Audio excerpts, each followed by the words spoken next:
என்ன கையில் இது? நம்ம பண்ண காரியத்துக்கு அந்த கௌதம் சரியான ட்ரீட்மெண்ட் கொடுக்காம டார்ச்சர் பண்ணுவான்னு பார்த்தா அப்படியே உல்டாவா குழந்தைய கண்ணு முழிக்க வச்சு நல்லபடியா காப்பாத்தி எங்க குடும்பத்துல ரொம்ப நல்லவனு பேர் வாங்கிட்டான். எனக்குமே அவன் பண்ணது ஆச்சரியமா தான் இருக்கு. அவன் ஏன் இப்படி பண்ணானே எனக்கு புரிய மாட்டேங்குது. நம்ம மேல இருக்கிற கோவத்துல குழந்தைக்கு வேற ஏதாவது பிரச்சனை இருக்குன்னு சொல்லி நம்மள பயமுறுத்துவான்னு நினைச்சேன். ஈஸியா குழந்தைய காப்பாத்தி உங்க குடும்பத்து ஆளுங்களே அவனை நல்லவன்னு சொல்ற மாதிரி பண்ணிட்டான். ஒருவேளை அவன் வேற ஏதாவது பிளான் பண்ணிருக்கானோ? இருக்கும். அவன் ஒரு விஷப்பாம்பு. அவன் எப்படிப்பட்டவன்னு உங்க எல்லார விடவும் எனக்கு நல்லா தெரியும். கொஞ்சம் கூட பாராபட்சமே பார்க்காதவன், கொஞ்சம் கூட ஈவ இறக்கமே இல்லாதவன்.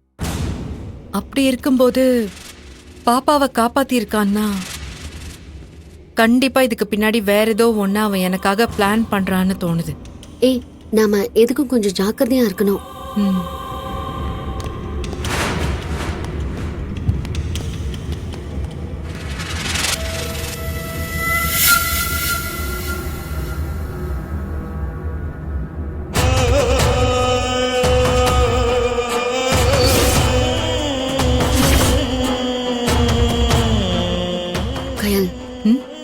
அம்மா ஏதாச்சும் கோவமா பேசினா நீ எதுவும் தப்பா எடுத்துக்காத. ஏய், அதெல்லாம் ஒண்ணும் இல்ல.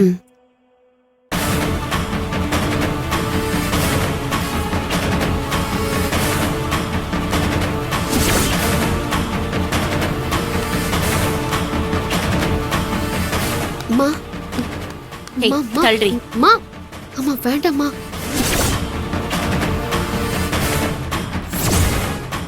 இவ்ளோ நேரம் அந்த டாக்டர் கிட்ட தான் பேசிட்டு இருந்தேன்.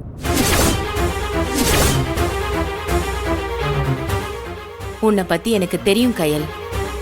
கண்ட நாய் கண்டபடி சொன்னா நான் நம்பிடுவேனா?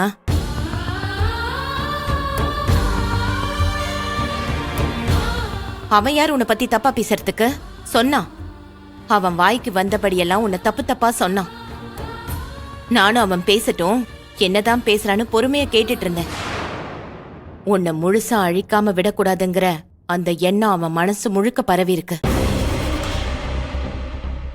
நீ இவ்ளோ தூரம் கஷ்டப்படுறதுக்கு அவன்தான் முழு காரணம்னு அவன் பேசுறதுலே நான் தெரிஞ்சுக்கிட்டேன். இங்க பாரு கயல், அந்த பொறுக்கிய நீ அவ்வளவு சாதாரணமா விட்டுறாத. என்னை தனியா கூப்பிட்டு என் குடும்பத்து மேல அக்கறைப்படுற மாதிரி பேசி உன்னை பத்தி தப்பு தப்பா சொன்னான். நான் நம்பிடுவேன்னு அவன் தப்பா கணக்கு போட்டுட்டான். ஒரு பொம்பளை பிள்ளை பத்தி எனக்கு தெரியாதா? 3 பொம்பளை பிள்ளைங்களை பெத்து வளர்த்த தாய்க்கு தெரியாதா? அவன் பேசுறதுல அக்கறை தெரியல, மிரட்டுற மாதிரி இருந்துச்சு. உங்க பொண்ணு சக்தி கயல் விஷயத்துல தலையிடக்கூடாதுன்னு மிரட்டுற மாதிரி இருந்துச்சு. அத நான் நல்லாவே புரிஞ்சுக்கிட்டேன். என் பொண்ணு சக்தி எந்த பிரச்சனையிலையும் மாட்டிக்க கூடாதுன்னு ஒரு தாயா நான் கண்டிச்சது உண்மைதான். ஆனா இப்படி வேணும்னே துரத்தி துரத்தி பழி வாங்கணும்னு நினைக்கிற ஒருத்தனை அவளை சாதாரணமா விட்டுறக்கூடாது கயல்.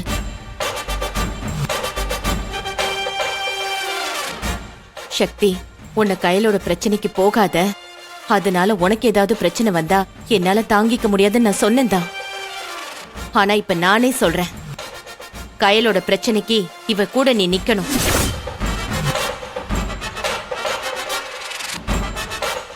அவளுக்கு எந்த ஆபத்தும் வராதபடி நீ இவளை பாத்துக்கணும். இப்படிப்பட்டவங்க முன்னாடி கயல் நெஞ்ச நிமித்திக்கிட்டு நான் நல்லவண்டான்னு ஊர் உலகத்தை நம்ப வச்சு அவ வாழ்ந்து காட்டணும்.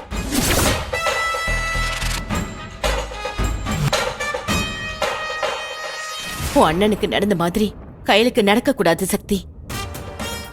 எப்ப அந்த டாக்டர் என்ன தனியா கூப்பிட்டு அக்கறை காட்டுற மாதிரி மிரட்ட துணிஞ்சானோ அப்பவே நான் முடிவு பண்ணிட்டேன். இனிமே கயலோட பிரச்சனை அவளோட பிரச்சனை மட்டும் இல்ல, நம்மளோட பிரச்சனையும் தான்.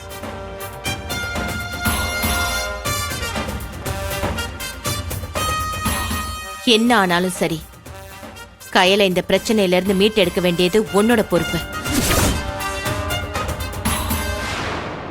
சக்தி என் கூட பக்கபலமா ஒரு பக்கம் இருந்தாலும் என்ன ஆனாலும் சரி, கயலோட பிரச்சனை இனி இந்த பிரச்சனை அவளோட பிரச்சனை மட்டும் இல்ல, நம்ம குடும்பத்தோட பிரச்சனைன்னு சொன்னீங்க பாருங்க.